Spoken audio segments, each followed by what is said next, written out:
by the people who had to make a decision about what had happened. I think he was on to something.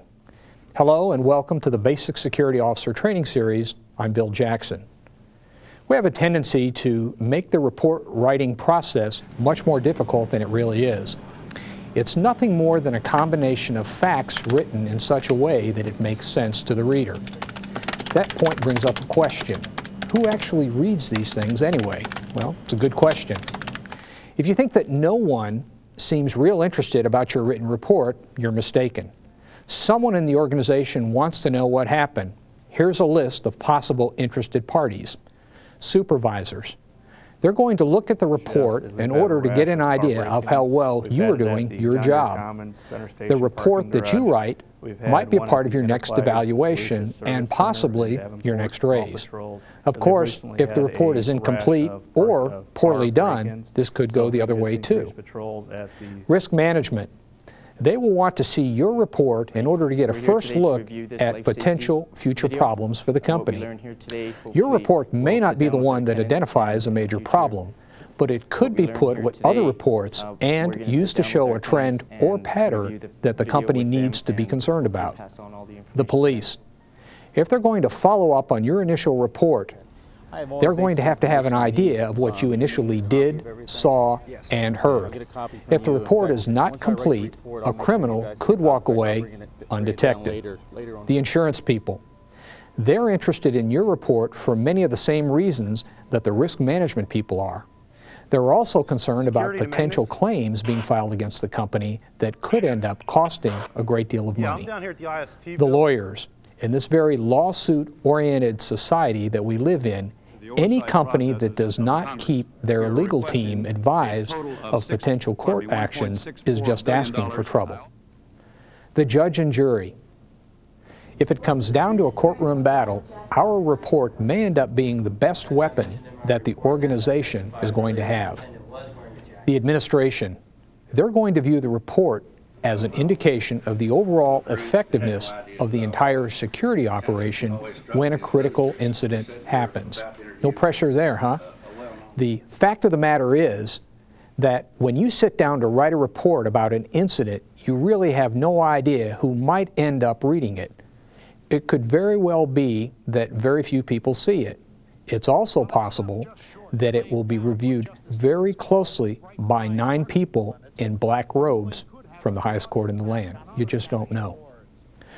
Producing a report that can fill the needs of all those people and entities might seem like a pretty large order to fill. Actually, it's not all that difficult. There are 5 guidelines that you can follow that will help simplify the process. They look like this. Completeness. Your report has to be complete and thorough. That means that all of the available and relevant information must be made a part of the report. People need to be fully identified. Statements need to include all the things that they had to say. Evidence must be fully described and accounted for. If you get done with a report and in reviewing it, you feel that there's something that needs further explanation, then the report's not really done. Conciseness. Get to the point as quickly as possible. You're not writing a novel. You're conveying information. Don't fill the report with a bunch of needless narrative. Have an idea in mind of what you want to say and try to say it in as few words as possible. The best reports are the shortest ones. Clarity. Be specific. Don't write down what you think someone said. Quote them exactly. Don't guess at distances or locations. Measure and be exact. Don't say weapon when you mean a gun or a knife. Don't say someone contacted you when you mean they called you on the phone or on the radio. Avoid opportunities to be vague. Clarity will keep the reader focused on the important information. Correctness. Make sure that you're right. If you're not sure, then double check and even triple check if need be. Take the time and expend the effort necessary to be able to swear in front of a judge that the information in your report is as correct as you could possibly make it. That is what you might end up doing, so you'd better be right. Courtesy. This is another way of saying be fair. Remember that the purpose of an investigation is to determine what the facts are in a particular case, the facts that may convict and the facts that may clear. You have to make sure that the facts and the follow-up are fair to the people concerned. It's no more courtesy than what you would expect of a professional if you were the target of an investigation. Besides, where would we be if the people who apply the rules did not play by them? Note-taking. Your field notes are a quick and accurate method of keeping track of what you saw, did, and heard. If you trust something to memory, you're going to find yourself in trouble rather quickly. The notebook that you use should be a small one, small enough to carry and yet big enough to write on.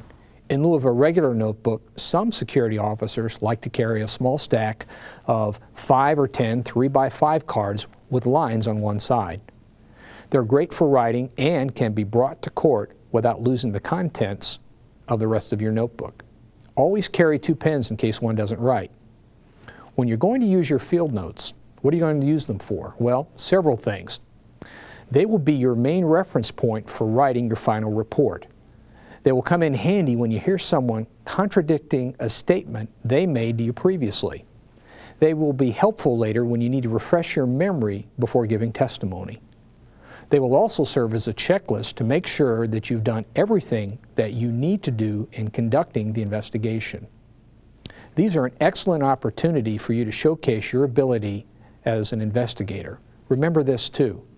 In court, if there is a conflict between something in your notes and something that is written on a report, the judge will probably allow the notes over the report.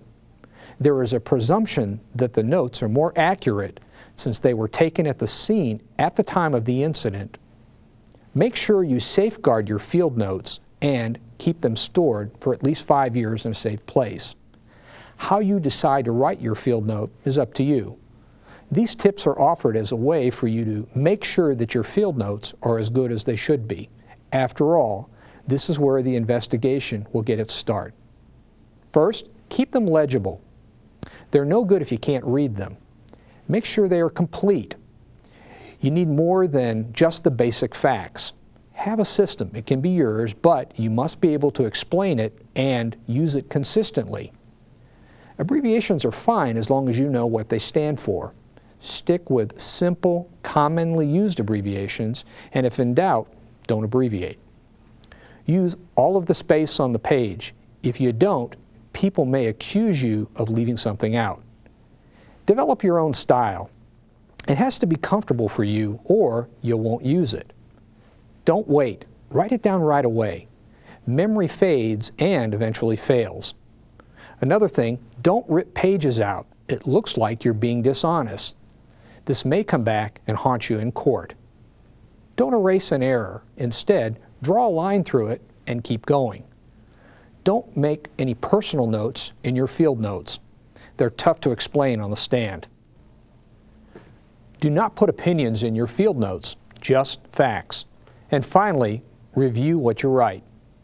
When you set about the task of trying to describe something to someone else, you have to keep a simple fact in mind.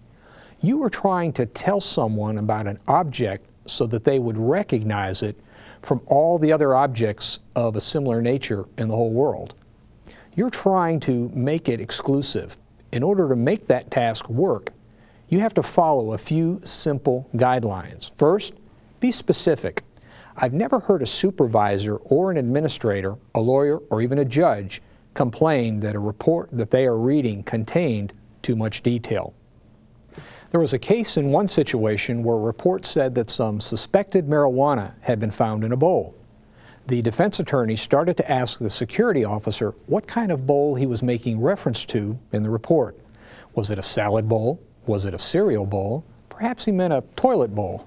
Well, by the end of his questioning, the people on the jury were clearly starting to wonder if the officer had found anything at all. If he had put in the report that he had found what appeared to be marijuana residue in the bowl of a brown wooden smoking pipe that he had found in the pocket of the suspect, the whole matter would have gone the other way.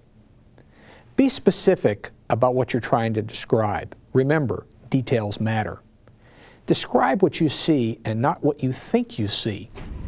When you talk to people about witnessing an accident, you will probably soon discover that they are telling you the sequence of events in the order that they assume things must have happened.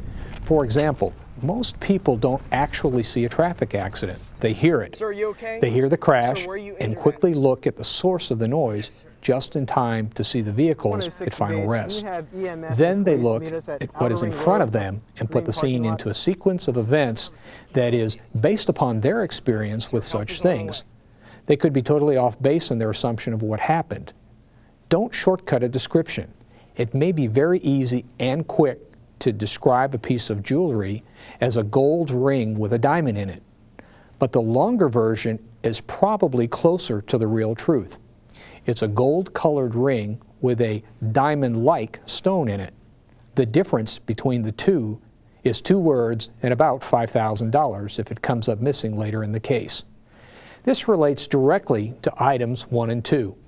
A solid report is going to take as long as it takes to be thorough. When you try to shortcut a description, you're just asking for problems later on. Describing vehicles. The easiest way to remember how to describe a motor vehicle is to use the method that our counterparts in the police field have been using for years. It's called the symbols method.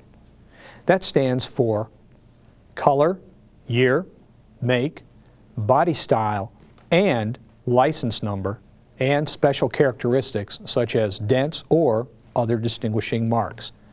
Always describe a vehicle from the top down. Describing people. There are 2 basic components when it comes to doing a good job at describing people. We have to consider the things about them that they cannot change and the things about them that they can change easily. Both have to be a part of a complete description, but they are very different. The things about themselves that they cannot change, at least not very easily or quickly, consist of the following. Hair. That includes color, texture, style, and length. Eyes. That refers to the shape, color, slant, clarity, lashes, and eyebrows. 3. Complexion. Includes color, pores, pockmarks, acne, bumps, and facial hair. 4. Gender. Either male or female. 5. Age. 6. Height. This is usually done in comparison with your own height. Approximate height in 2-inch increments. 7. Weight, which most people are not very good at. Group in 10 or 20-pound increments. 8 is build, fat, husky, slim, muscular.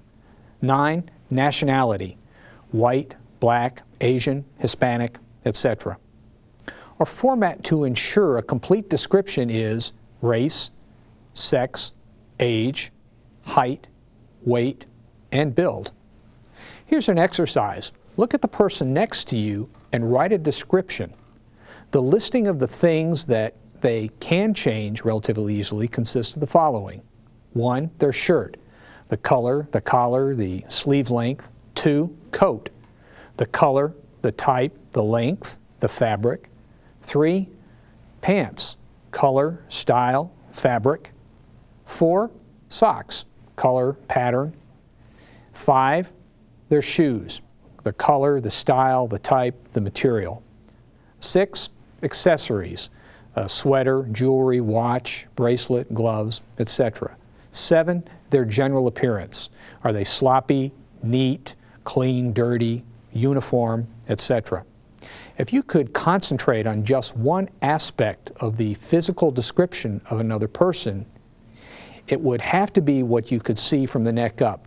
This would include such things as the following. The chin area. Look at the shape to see if it is pointed, rounded, square, small, doubled, or dimpled. The mouth area. Do the corners turn up or are they level? Are the lips full, medium, or thin? The cheekbone area.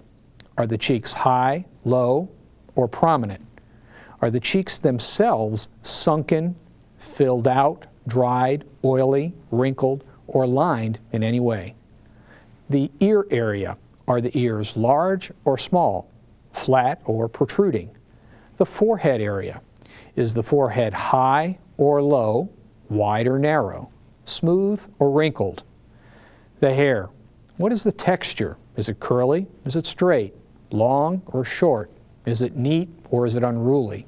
How's it combed? The interrogatories.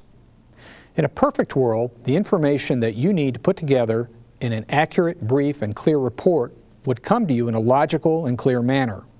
Unfortunately, we have to operate in the real world. That means that you, as the investigator, are going to have to go out and find the information. You're going to have to look at the scene, the surroundings, the people, and the circumstances in order to figure out what happened and write it down. The best way that we have figured out to do this is to answer the 6 questions that we refer to as the interrogatories. These are who, what, when, where, how, and why. Let's talk about the who. Who reported it? Who is involved? Who is a witness? Who knows what happened? Who was the closest to the incident? Who's the victim? Who was with the victim? Who do you need to talk to?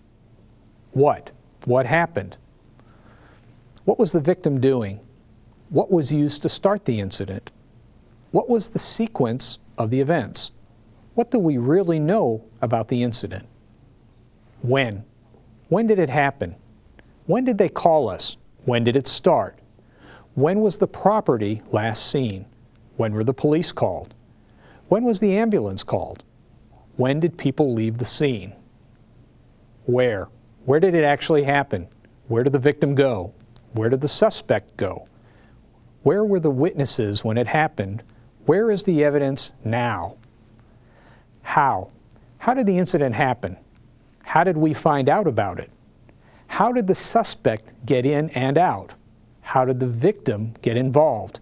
How did the evidence get where it is? The why. Why did the incident happen at all? Why was it reported the way it was? Why did someone leave out information? Why did the incident happen the way it did? Why did it happen where it did? Why did it happen when it did? Why did it happen to this victim? The list of questions under each interrogatory is limited only by your imagination. The incident, the scene, the circumstances, the locations, all of these things and more will help you to make your own list of questions to ask about the event. The more questions you ask, the more information you'll gather. The more information you have, the better the finished report. Time and experience will show you that there are as many different report forms as there are security agencies. The variations on a simple theme can sometimes seem overwhelming, but when you take away all of the fill-in-the-blank forms, checklist forms, and the circle the correct response forms, you're left with the same basic requirement. Someone is going to have to sit down and write the report in a way that makes sense to everyone who reads it.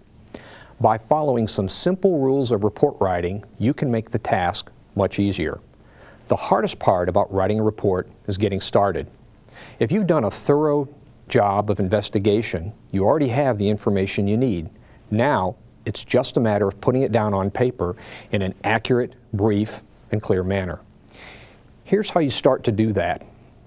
Rule number 1, write simple.